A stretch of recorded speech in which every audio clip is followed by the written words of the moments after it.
welcome back to an episode of We Are again in another game at another time, and it is Baldur's Gate. Interesting. Now, let's get a new game though. By the way, little disclaimer, the game will be featuring nudity at times, so just you know. Some Roman scenes will probably not be present in your subscription feed or whatever, if you like to subscribe or whatnot. But just say. Alright, now, a narrative experience placing story before combat. Well, I could actually try to be a tactician over this one, but I have absolutely no clue how that one is going to work, so big surprise. Tough campaign, emphasis strategic combat. The thing is, if that is similar to Divinity 2, and it is, then I will probably end up with an awful lot of potions that I'm not going to use if I play this in balance. And I really like to not do that. But the problem is it's weird. It's still a different kind of game, so we are probably going for balance. So,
not the eye. Come on, no!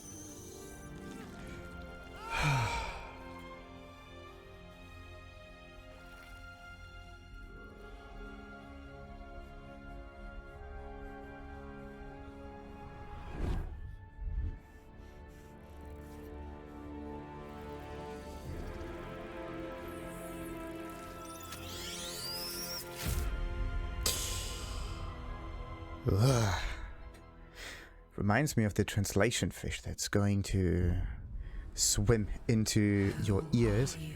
Holy crap, that's creepy. Tutorials can help you learn. Yes, turn on the pop-ups. So, let's see. By the way, I do take my sweet ass time actually creating the character, so just you know. That could take like... yeah, let's just keep this in one episode here. But it will be a very long one. And once I'm done with that, we can do the rest. Alright. So, what do we have here? Origin characters, of course. We can play as whoever. Play introduction. Ooh, that's nice.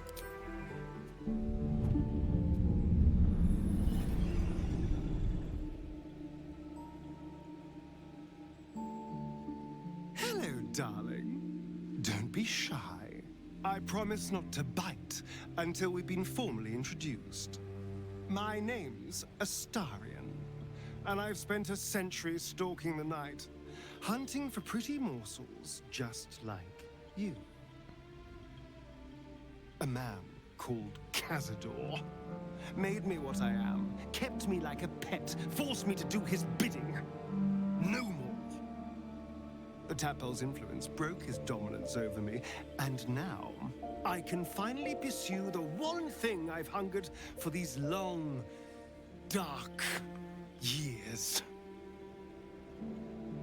Revenge. I'm going back to Baldur's Gate to track Cazador down in his lair. I'll be the last thing the bastard ever sees.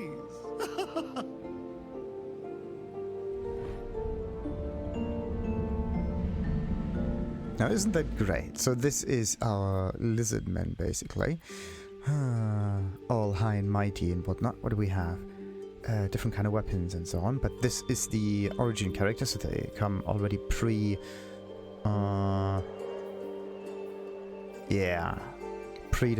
Very interesting. Oh, come on, really? A hand crossbow. It's really right up there. So what do we got? We got a mage with a bloody crossbow. Oh, you got to be kidding me. What is this inspect thing? At your Oh, that's cool. You can inspect the tooltip for more tooltip. You can inspect, and you can inspect, and you can inspect even further. Look at this. No, I'm inspecting that. I'm inspecting... Oh, Jesus, that's good. This might be one of the best features ever introduced in a game. The recursive inspection method. I love it. I absolutely love it. We can inspect tooltips. Oh. Okay, probably half of the game will be us inspecting attack rolls and how stuff calculates and what order it is and how it scales and what advantage is, and this is really interesting. This is actually really nice. Every time I was pissy about a game not telling me how things works, now we have a method for that. They basically put a wiki into the game. Oh, love it. 10 out of 10. Best game ever. Alright, so, can we actually... Yes, we can rotate the guy. Perfect. But he seems to be a dexterity kind of user. I'm going into the whole, like, stats kind of thing afterwards. Let's just go and look at all of the origin characters, because we may see them in the game. I'm going to create a custom one for me, of course. And these fellows are gonna come up in the team at a later point. Now, Lae'zel, what are you?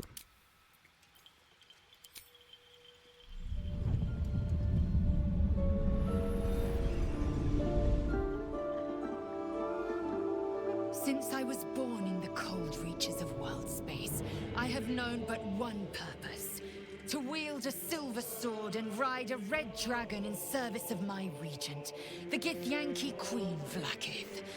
My first step on this path is to slay a mind flayer and bring its head to my queen. There is no flesh I will not carve, and no barrier I will not shatter to see it done. I am the one who sunders. I am the Undying Queen's most unshakable warrior. I am Lae'zel of Kalir.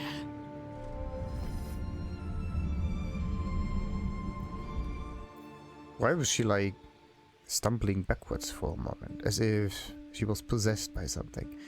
Very interesting. So we get an all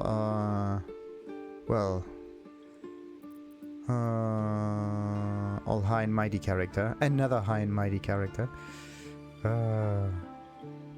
That is interesting. Like, how many characters are all high and mighty in here? Probably all of them. Just in a different kind of way. Whereas this one is more of a warrior. That one is more of a, well, dexterity kind of user. Very mobile with the words and whatnot, like a snake. Now what about Gale? Or Gale?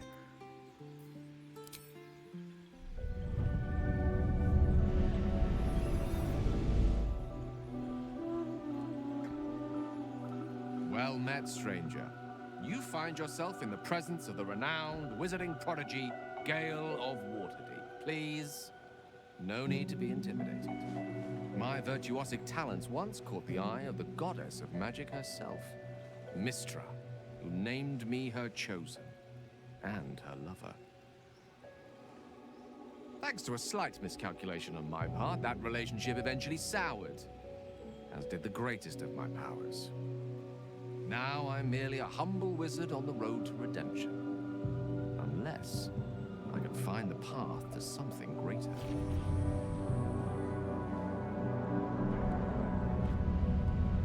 As if someone is controlling their minds. Very interesting. Maybe this is the Cthulhu thing. Like, we are the Cthulhu creature. That would be like a fourth wall breaker. Anyway, it's very interesting, right? On top of that, there's this... His voice also sounds very familiar. Like, give it a little bit more of a pitch upwards, and remove his skin, and you end up with another kind of eternal wizard. Very interesting. Now, it's kind of like just a, if you think about this, it's a reskin of Divinity 2, basically. Slapping onto it like different kind of functionality with all of this stuff, and just great. So, people may not like the fact that it's not like the original Baldur's Gate, but in a way, Divinity 2 is good, so how can more Divinity 2 not be better? Or as good? A nice fusion of the two. So, now, Shadowheart.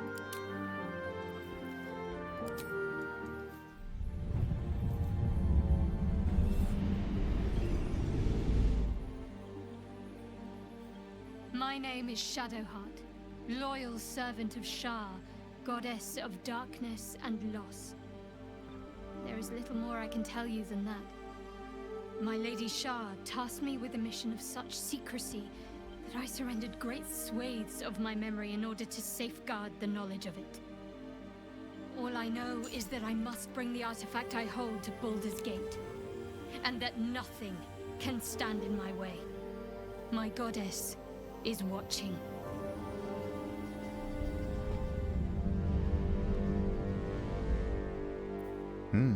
Very determined. Very determined. And what about Willy? Oh no, wait a minute. Actually, the description of the characters is slightly different. Shadowheart willingly undertook a ritual to remove her memories in order to protect the secrets of her fellow Shar worshippers. Loss and pain are sacred to her, but her faith is now being tested like never before. The wizarding prowess once earned him the love of Mystra, the goddess of magic, until his ambition led him to the brink of catastrophe. Oh, catastrophe. Exactly what you need in combat. Lae'zel was Lae'zel. Oh, I call her Lizzie. Now, Lae'zel was raised, ready for a life amongst the stars, mercilessly conquering cosmos as a as a Yankee soldier grounded. She must deal with a world she doesn't understand and find a way to serve her people in a plane that despises her militant kin. What kin is she? Shouldn't that be Gith? With a roughlessness born from mindflayer enslavement, Githyan, the Yankee, rides the astral sea atop red dragons, yada yada yada. Gith Yankee. Okay, it's like Gith and Yankee. Sweet. The Gith Yankee. Gith Yankee. Gith Yankee. If you pronounce it very, very weirdly, it sounds like idea or memory. In German. Gedanke. Githyanki. Alright. So, oh wait a minute. We didn't read this one. After 200 years serving a cruel master, the vampire spawn, Asterion, is finally free. Free to walk in the sun, free to chase power, and free to take revenge. What? Okay. We got a daywalker over here. Very interesting. Anyway, Willy. The one who cleans up.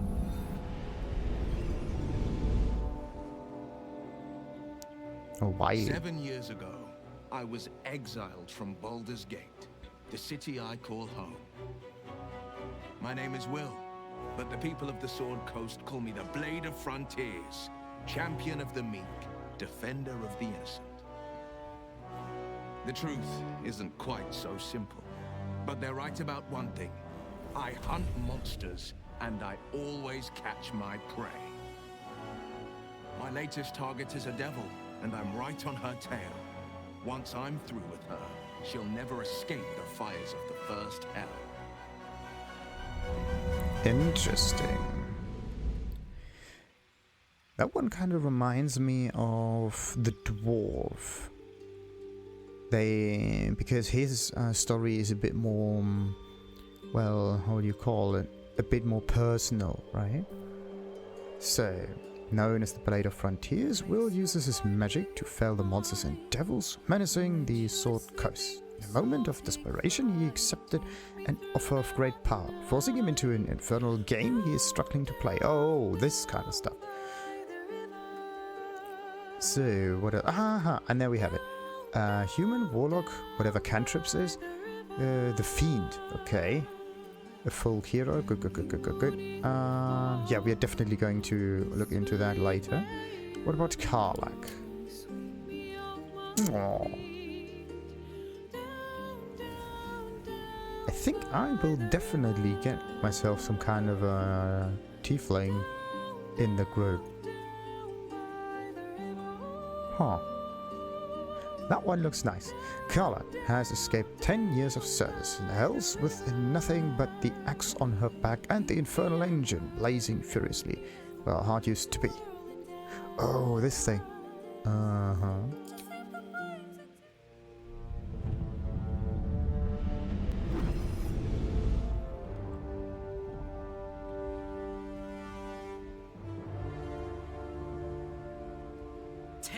Ago, I was sold to the archdevil Zariel.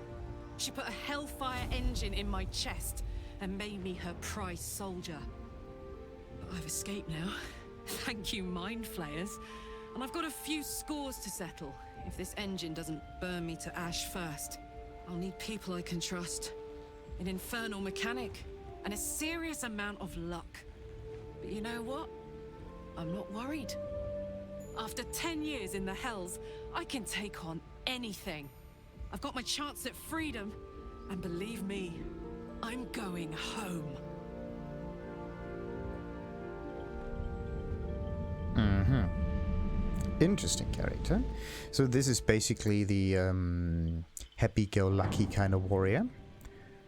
Very straightforward, very open, very on the nose. Yeah, look at that. Axe. Oh, look at the hair. How the black and the red is intertwined in here. That looks beautiful.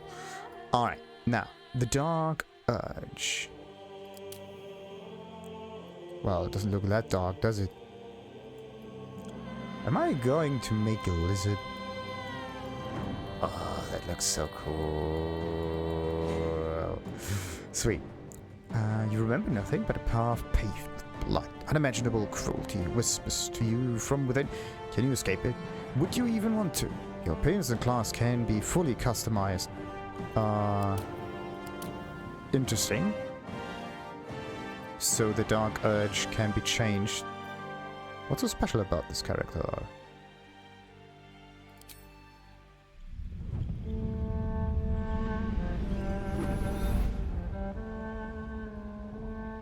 My rancid blood whispers to me, kill, kill, and kill again.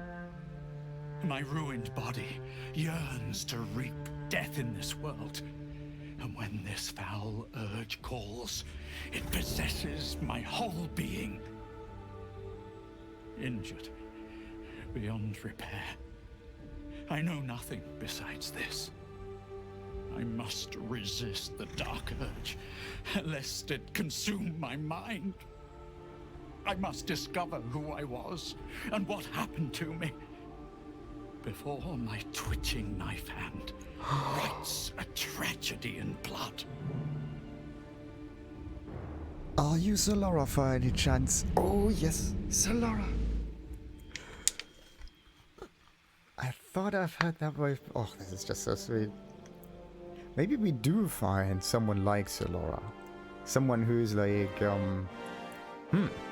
the attitude of Solara, how could that have been? It was Yeah, very goal-oriented, straightforward, always positive. That's the thing that you want. The Dark Urge is a little bit whiny, actually. Don't like that. So, let's see. Daggers, quarterstaffs, light crossbows. Yeah, look at that. Oh boy. I will have my fun with this game. Okay. We are going to use the crossbow as often as we can. And we are going to stock up on bolts and bolts and bolts until every demon, every vampire, every enemy is sticked like a hedgehog. So... But we are going to make something different. We are going to make a custom character. Well, maybe I'm going to, cut the character creation into like 2 episodes. One for the introduction of the origin characters and the other one for the actual character creation. So, until next time, then like and subscribe, of course, and ta-ta!